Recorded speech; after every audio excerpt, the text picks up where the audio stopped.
My name is Shigeru Miyagawa. I teach at MIT.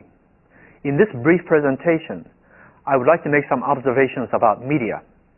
I'm particularly interested in forms of media that have emerged, that have interactivity built into the design.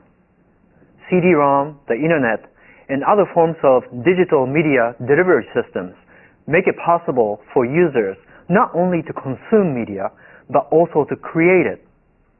This is what Bob Metcalfe in his online lecture calls community media. I'm going to call it personal media to contrast it with mass media. Let me begin with something that happened at home last week. I have a young daughter who isn't speaking quite yet, but she has acquired many tools for communication. One such tool that she uses often is the following. Whenever I do something that she likes, such as singing one of her favorite songs, and she wants me to repeat it, she will do this. Ah, ah, ah. She learned this from my wife and I when we say one more time. She learned to amplify the message by using both hands. Recently, my daughter has been allowed to watch some TV. Last week, she was watching Sesame Street, and at one point, Big Bird sang a song and did a dance to go along with the song. My daughter liked it, and at the end of the song and the dance, she turned to Big Bird on the screen and went, ah, ah, ah. Of course, Big Bird didn't respond, but instead went on to whatever was next on the script. My daughter turned to me with a puzzled look, like, what happened? What happened was that my daughter discovered mass media. In mass media, there is a clear line of demarcation between those who produce the media and those who create it. My daughter didn't realize this, and she wanted to have a hand at producing Sesame Street. She didn't know that the whole point of mass media is that you sit back and consume it. This is because up until that time, her whole world around her was a personal world where she could manipulate things and people. Compare this illustration of mass media with another form of media that has spread throughout the youth culture of this world, video games. In video games, the whole idea is that you can control the action in the game. In fact, the more that you can control, the better you are. You get more points, and you get bumped up to a more challenging level.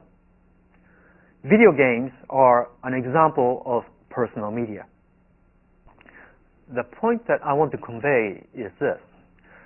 Personal media in a variety of forms will increasingly encroach on mass media. We find examples of this today. In the US, young people of today are watching much less TV than young people of 10 years ago, as much as 100 hours per year less. Don Tapscott, who mentions this in his book, Growing Up Digital, tells us that the young people who were interviewed for the survey said that they're watching much less TV and they're using the computer more to play video games and to use the internet. In Japan, the use of cell phones, and particularly iMode, is growing at an explosive rate.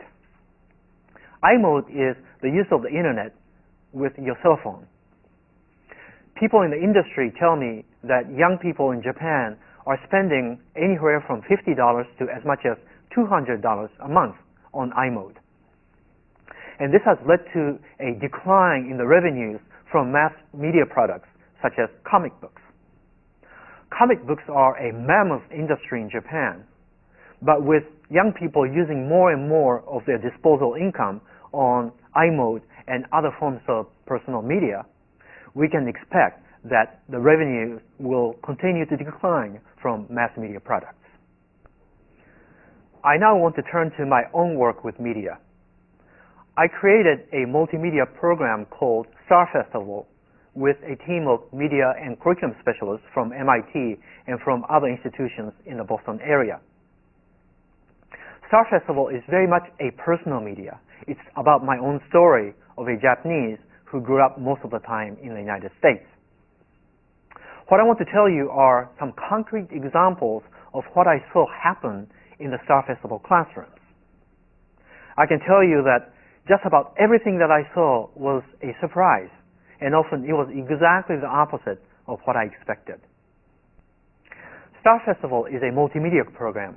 It has video, graphics, soundtrack, text, and 300 original photographs from my family collection. These photographs are, for the most part, black and white, and these photographs gave me the first clue that the kids were using Star Festival in a way that was completely unexpected. I observed Star Festival classrooms in Boston in other areas. One day I was in a kindergarten class in Boston, and the teacher was using Star Festival. After a while, the teacher told the kids, "Go and play with Star Festival." The kids clicked around the program randomly for a while as if they were playing video games. But then there arose spontaneously a consensus that they should look for a certain kind of photographs. These photographs they decided to look for are photographs of me when I was their age. There are several photographs like that in Star Festival of when I was a kindergartner. When the kids were satisfied that they found all of the photographs of me when I was their age, then they went on to explore the rest of the multimedia space, but with those photographs as a starting point. Now, I thought that was neat, but I didn't really understand the significance of it at the time. Later, I was visiting the same school in the same building, and I was in the 5th grade class. And to my surprise, the same thing was happening.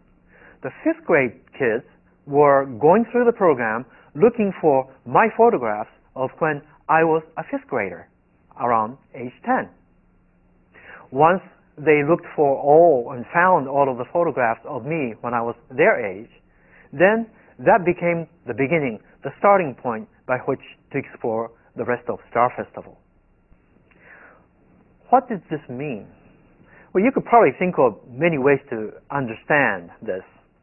For me, what it signified is something fundamental to any form of media, the notion of point of view. Point of view. From whose perspective is the media being presented? The kids in Boston, the kindergartners and 5th graders, found their own point of view in Star Festival. The kindergartners by finding my photographs of when I was a kindergartner, and the same with 5th graders. The important thing is that they found this point of view on their own. It wasn't presented to them. By taking this point of view that they discovered, they were able to go inside the program, and beginning with that point of view that they established, they were able to explore Star Festival from that point of view that they selected on their own. This is fundamentally different from mass media. In mass media, you're watching something whose the point of view of which was chosen by somebody else. So you are never inside the program, but you're always outside of it. As a result, you're not able to manipulate the media for your own point of view. Personal media is a kind of media where the user is able to select his or her own point of view. Often, it's the user's point of view or someone like the user. The second point I want to make about personal media is the idea of appropriation. To create personal media, you need material, stuff to build it with. In personal media, you take whatever you need to create the best possible media.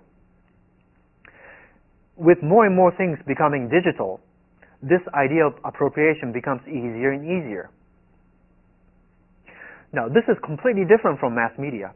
In mass media, content is sacrosanct. It's even legally protected from appropriation by others. It's called copyright. Recently, we saw an example of what happens when a sacrosanct content in mass media suddenly becomes available for personal use. Napster allowed people to download music for their own personal music library. Setting aside legal issues, and there are many, what Napster shows us is the power of personal media. When people are able to appropriate things for their own personal use, they will do it. And with more and more tools in digital media becoming available, this is going to become more and more common. The difference between what originated with you, the user, and what didn't will become blurred. Let me tell you something that I saw in a Star Festival classroom that illustrates this notion of appropriation. I was observing a 7th grade art class which was using Star Festival. The students were assigned to do an art project, and the artistic model that the teacher gave the students was a Japanese kokeshi. A Japanese kokeshi is a wooden doll with a cylindrical body and a round head. A traditional Japanese kokeshi reflects the image of the Japanese. The skin is white, and often it's white to symbolize the traditional cosmetic taste of Japanese women. But the kokeshi that I saw produced in that 7th grade class was completely different. There were kokeshi of every color. There was even a kokeshi, a married couple kokeshi, that was interracial, black and white. This represented the producer of the kokeshi, a girl who had interracial parents. What this girl did was to appropriate the model of kokeshi, but made it into her own image, her parents. Now, these dolls were physical objects, but the students could have done this just as well in digital form as personal media. The point that we see in personal media with this example is this. People who are producing personal media are not simply going to accept and consume media, but they're going to appropriate things, bits and pieces, from sources, their own and others, to build their own media. The third and final point I like to make about personal media and Star Festival is an all point. We all like to tell our own story. I'd like to show you a clip from Star Festival that has triggered many, many stories from young people. This is a site from Star Festival about my mother and her experiences in World War II. There is an introduction to Star Festival which we placed on the same website that you're watching now. The site that you just saw about my mother has triggered many stories from young people about their grandparents and ancestors suffering under the Japanese occupation, the German occupation, and stories about slavery. Some of the stories came from kids of Chinese and Korean ethnicity who talked about their grandparents suffering under the Japanese occupation. These stories were moving and painful and deeply ironic. In telling the stories of their grandparents, they had appropriated, the young kids had appropriated bits and pieces from my mother's site, which was a site of a Japanese who suffered during World War II. To sum up, I talked about the increasing spread of personal media. I noted 3 features of personal media that I saw in Star Festival: the ability to control point of view, the ability to appropriate things, and storytelling. I'd like to finish this presentation by looking at some of the consequences of what I said for education and also for mass media. First, education. There are 2 points I'd like to make. The first point is that it is important that we institute media literacy into the core curriculum. This is a point that my colleague at MIT, Henry Jenkins, has been pushing for some time. Young people are going to be spending more and more of their time creating personal media of different forms, and not just for entertainment, but for education as well. They'll have at their disposal an increasing array of tools for creating personal media, but they won't necessarily have the knowledge for creating sophisticated media.